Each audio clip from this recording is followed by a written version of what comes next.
More wet weather. Californians dealing with additional rain, and it looks like we're not done yet. And 2 scoops of ranch, how you can get your hands on ice cream flavored like the popular salad dressing. You're watching The Rundown. Hello, everyone. I'm Robin Winston. With this new round of showers, many people who live in mountain communities are worried about flooding and more damage. Just preparing for the rain, trying to dig off the snow off the roof so that it doesn't get too heavy. Snowplow crews and folks who live in the mountain communities have been clearing snow from roads and their homes for days now. Rain on top of all the snow they already received could cause major flooding and compromise roads and roofs again. We're going to have some sizable damage with these storms. We really need more help, please. Meanwhile, volunteers have been distributing items to folks, from firewood to food and water, medicines, and other essentials.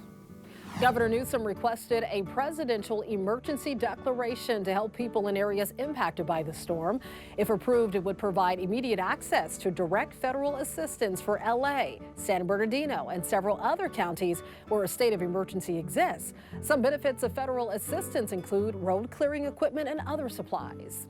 Are you ready for the next round of rain? Before you start making plans, let's first check in with meteorologist Belen De Leon. Yet another storm is impacting Southern California. This time around, it's going to be all rain. The coast, the basin, the valleys could get 1/4 of an inch to 3/4 of an inch, with higher amounts over the Ventura County Mountains and LA County Mountains, where we could get from 1 to 3 inches of rain, and that could cause some rapid snow melt. On and off rain will continue through Saturday, but most of the accumulation will happen on Friday. And in the mountains, there's a chance for some road and street flooding because of that rain falling on top of that deep snow pack, and that's only going to make that snow heavier, and it could cause some avalanches and structural damages to homes. Now we look ahead to the weekend. Most of the rain will accumulate on Friday, but we still have a chance for some drizzle and chilly temperatures on Saturday. That's when the temperatures are expected to be in the 60s, the 50s, even in the 40s. Now the weather will be drier on Sunday. We'll hang on to the cloudy skies with temperatures just a tad warmer. Next storm arrives next week, so keep the umbrella nearby. Getting around Hollywood right now is not easy. Putting on a show as big as the Oscars involves lots of moving parts, and that's why there are many roads affected surrounding the Dolby Theater. Now, the most noticeable impact for drivers and residents is a full closure of Hollywood Boulevard between Orange Drive and Highland Avenue. That closure will last through Wednesday morning as crews work to take down stages and risers. The closure will extend all the way west to El Cerrito Place and east to Cahuenga Boulevard. Most of the barricades in Hollywood come down Monday morning. Daylight saving time happening over the weekend, and there's a chance it's the last time we ever change the clocks. A bipartisan bill known as the Sunshine Protection Act faces an uphill battle in Congress. It would make daylight saving time permanent on a national level, meaning we would never fall back again. A poll conducted by Monmouth University shows more people prefer making daylight saving time permanent. Out of 800 adults surveyed, about 60% agree they would like to get rid of the time changes. Me too, I agree. Police are looking for a person who abandoned a newborn baby inside a trash can at the bathroom of a gas station in Fullerton. The baby boy was found at around 3:30 Thursday afternoon. The infant is now being taken care of at a nearby hospital in critical but stable condition. Officials are reminding people in California people have options to legally and safely surrender a newborn with no questions asked. For everybody out there, we'd like to know that there are laws that regulate safe surrender for parents that do not want their child, and they have 72 hours to make that decision. Babies can be surrendered to hospitals and fire stations as well as other government designated spaces. The LAPD says they want to find a second suspect tied to the stabbings of a high school senior and a father in El Sereno. Police arrested David Zapata Wednesday morning at his home in Alhambra. They tell us that Zapata was the passenger in a Honda last Friday when he got out of that SUV and killed a 17-year-old high school student waiting for his mom. 5 hours later, police say Zapata stabbed a father of 3. That man survived. Detectives say Zapata has dealt with mental issues in the past. The LAPD is not saying anything about that second person except they are looking for them. A man has been arrested and accused of drugging, assaulting, and trying to kidnap a woman at the Abbey nightclub in West Hollywood. The LA County Sheriff's Department released this photo of Kent Okupora asking other possible victims to come forward. Detectives say he spiked a woman's drink, and when she became disoriented, he sexually assaulted her, grabbed her by the arm, and tried to get her into a vehicle.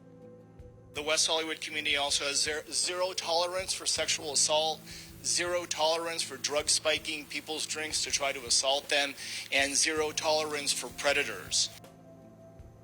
Security staff at the Abbey saw what was happening and intervened. Okupora was arrested and charged. A road rage incident between two women is caught on camera. This time it happened in Beverly Hills. So this started as a traffic accident between two cars on Robertson Avenue Thursday afternoon. Video shows a woman hitting the driver's side window with some kind of object while the driver was still inside. After that, there was another fight where both women started hitting each other. That's according to Beverly Hills police. Both women were arrested for misdemeanor battery. So how does a 4-day work week sound to you? Sounds good to me. Many people are talking about it, including in the halls of Congress. A bill has been recently reintroduced in the House to change the national work week standard from 40 hours to 32 hours. Supporters of the bill say it prioritizes quality of life and productivity of the employee. The bill was introduced by Representative Mark Takano from Riverside, and he says the current work week standards are outdated. People discovered that these work flexibilities during the pandemic didn't hamper their ability to be productive. And so they're saying, well, why should we go back to what we had before? Why not create a new normal? The bill requires employers pay overtime or hire more workers to fill in the gaps. It was first introduced in 2021. Metrolink says it now has an earthquake early warning system on all of its passenger rail lines. When shaking is detected, the brakes will automatically be applied and the train will slow down and stop. The program uses Shake Alert, which is an early warning system that provides alerts when an earthquake is being detected. Metrolink says the automated system will allow for a faster reaction to shaking and could ultimately save lives. Say it ain't so. Turns out there's a Girl Scout cookie shortage. Oh no. The group is frustrated with this Maine baker, Little Brownie Bakers, which is owned by an Italian confection giant, Ferrero.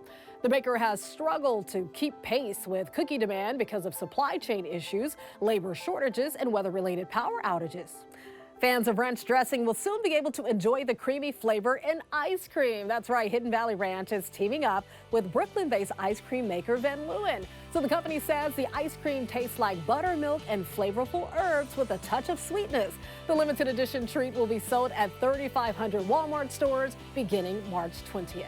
I'm feeling a little skeptical, but I still want to try it. I may actually like it. We shall see. You can always get news and weather updates on the NBCLA app and our website, NBCLA.com. And be sure to tune into Today in LA on NBC4 weekdays 4 to 7 a.m. I'll be helping you get around with the traffic reports throughout the morning. I'll see you next time on The Rundown.